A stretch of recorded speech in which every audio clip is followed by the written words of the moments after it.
کاخ سفید، واشنگتن دی سی.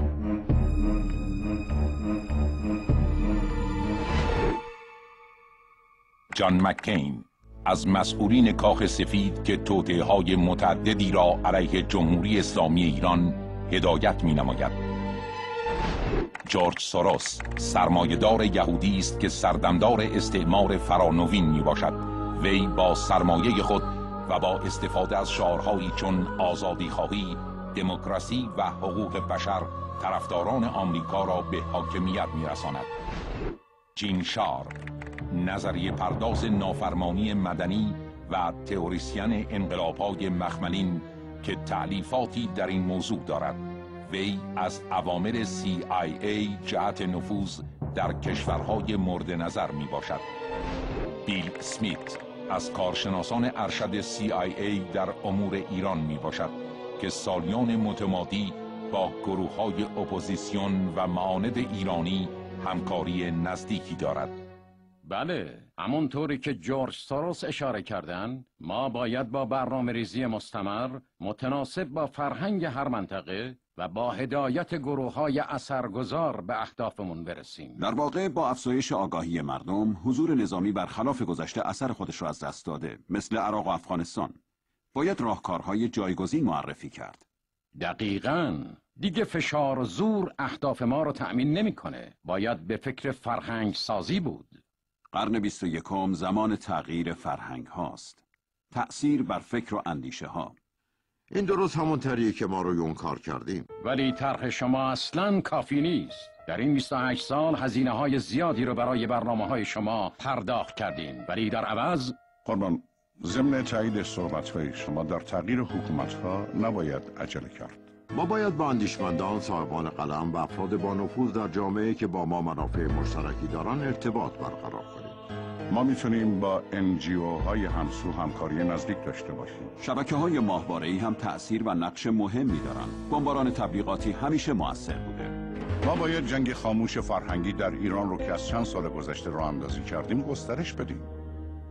ضمناً مأمورین و وابستگان اطلاعاتی خودمون رو برای بهره‌گیری از ظرفیت‌های نخبگان علمی و فرهنگی گسیل کنیم. تا حالا که استفاده از کنفرانس‌های علمی و بین‌المللی دستاوردهای خوبی داشته.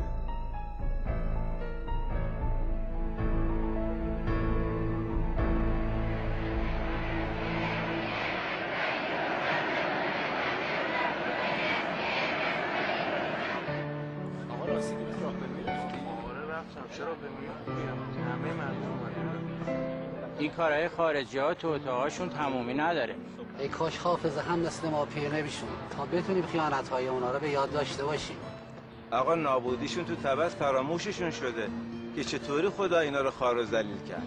حالا با تحریم اقتصادی هم هیچ غلطی نمیتونن بکنن.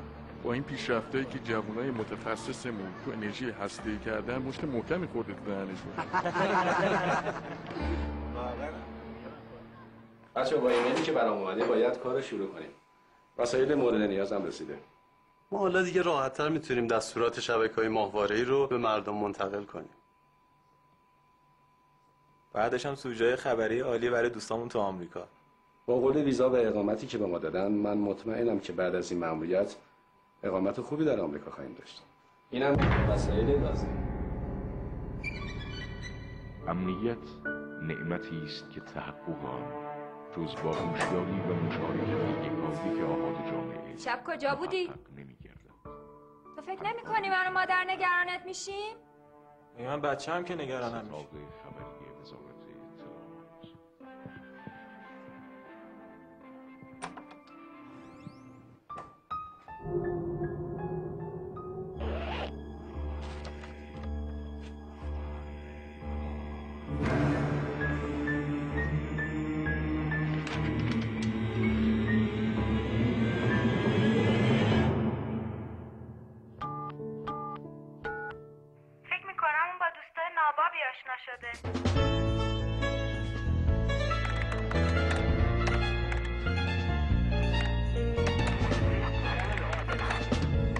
اون سابقه نداره. فکر میکنم از این جوانای تازه کاره.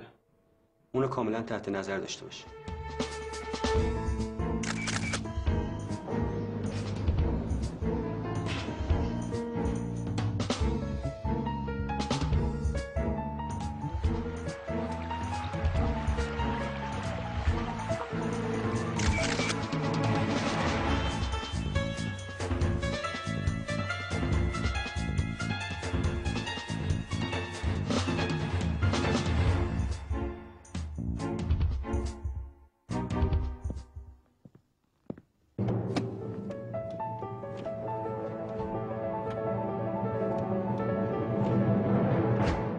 همکاری داوطلبانه تو ما تونستیم از فاجعه بزرگی جلوگیری کنیم.